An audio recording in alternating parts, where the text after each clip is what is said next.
Who knows what lies beneath the concrete above what was once Green Lawn Cemetery? Now, we know that someday this will be the landing spot of a bridge that is going to eventually span the west side with the east side of the White River along Henry Street, if the city and historians can decide what to do with the human remains below.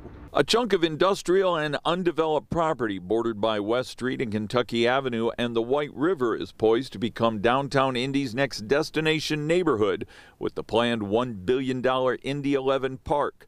Across the river from Elanco's anticipated $150 million corporate headquarters, connected by a $20 million bridge above the water that would land smack in the middle of what was Green Lawn Cemetery, once the final resting place of Confederate soldiers, Indianapolis's 19th century pioneers, and the city's first African-American citizens. And historians claim a law from 100 years ago commits the city to actively search out those remains and move them, not just recover them, if construction workers stumble on a burial site. If you read that law, it clearly says the city of Indianapolis has to do this. The question becomes, is that law still on the books? And we're not sure if it is or is not. If the law is still on the books, the city may still have to ensure these people are moved. There may be the remains of 150 to more than 1,000 people below the surface of what historian Leon Bates says was once called the colored section of Green Lawn Cemetery. In 1923, they wrote a law specifically saying that this cemetery was the property of the city of Indianapolis.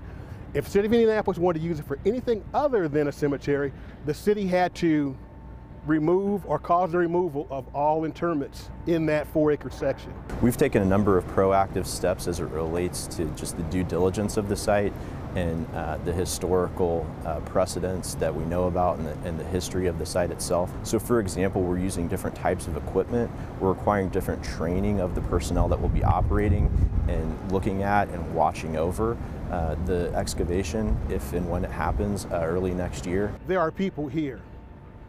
The biggest question is, how many? Historians who want the city to live up to the spirit, if not the actual letter of the law, will appear before the City County Council's Metropolitan Development Committee this afternoon as council members consider a special taxing district for the Indy 11 Soccer Park project.